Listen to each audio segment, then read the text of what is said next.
I love the fact that they have racist sign every episode.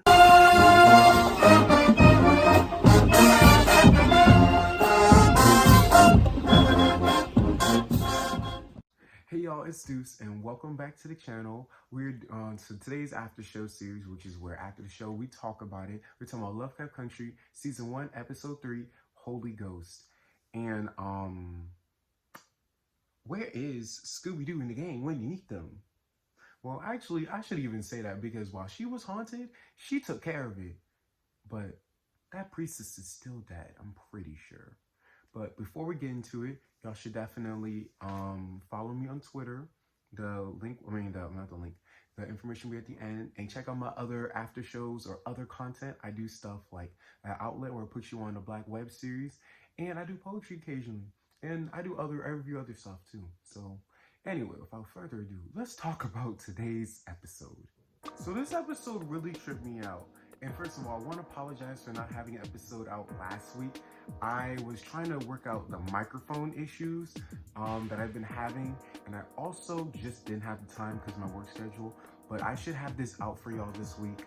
But anyway, this episode, I was surprised it was linear because they were like back in Chicago. And I thought there'd be a lot, they would still be in Arnhem, trying to figure out what the tea is. But no, they're back in Chicago like nothing happened. They told everyone about George's death, but apparently a sheriff shot him and that's it. And now Letty's trying to move on by buying a house and trying to do a lot of good, which we find out had a bit more selfish reasons. And we also find out that she claims it's from Mama. She bought it using Mama's money, but it turns out that it was Christina Braithwaite that gave it's somehow she is involved with giving her the money to give her the house, and she's also influenced to make Homegirl buy the house. So we're gonna go back to that in our mysteries portion.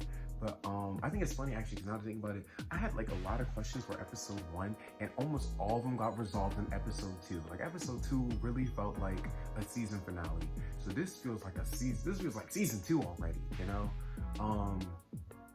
and so I think that's interesting how like the house was all it was all orchestrated by Christina. Why does she want I said it was interesting, but we're gonna talk about it right now. Why does she want them to experience the house? Did she want them to exercise the spirits? Like, I'm interested. What was the purpose? And again, the poor priestess. She was only doing her job. She didn't deserve to die. And then so yeah, that was like the main plot, okay? And then there's like Tick and Letty's romance plot. We have been wanting it to happen, but I didn't think it'd be Letty's first time. And let me tell you, why did Tick say a period don't stop nothing but a sentence? Wait a minute.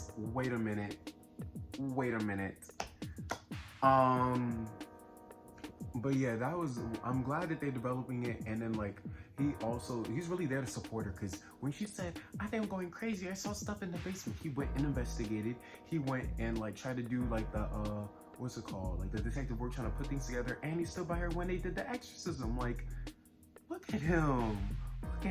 That's that type of loyalty that I don't have, and that's why I'm single. But I'm proud of them. I'm happy for them. But yeah, I don't know why Christina want them to go. Why would she want them to experience this? What is her end goal? Since apparently she didn't die, and she still has her magical powers. Because one theory I had last episode is that the house gave them magic. No, that's not the case. But that's enough for the main stuff.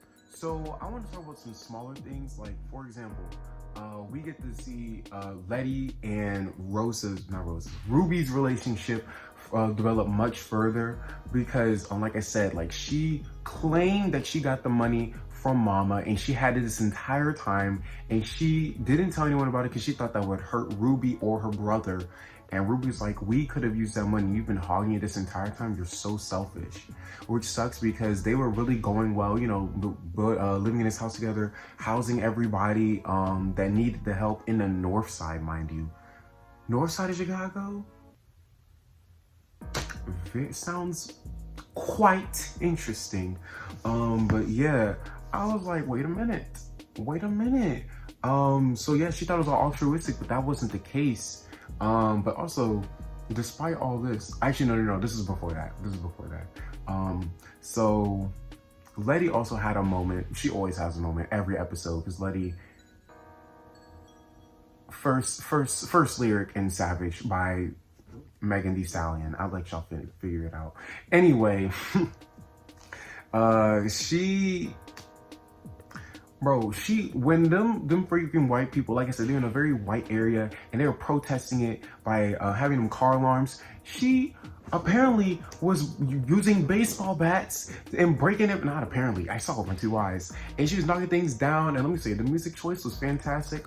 But according to Misha Green's Twitter, she originally wanted Hold Up by Beyonce to play, which is hilarious because that was the first thing I thought anyway. So I'm glad she changed it up anyway, because I think that would have been a little too on the nose. But that is hilarious. She knocked all them out, and they all the men in the area got guns and they started shooting things. I was like, yes, ma'am. You're gonna burn a cross on my property? I will take your property. I will reclaim it like Maxine Waters reclaims her time. Okay. But yeah, I was really here for that. And then Letty also had a moment. Well, I guess we all saw that. Well, she had the housewarming party. This was like the same scene, but I thought it was very interesting. Like it was a really big party, and like white people really couldn't have it, but she was still having a great time, and that's what mattered. And so I want to, before talking about the horror of the episode, I want to talk about the small character stuff.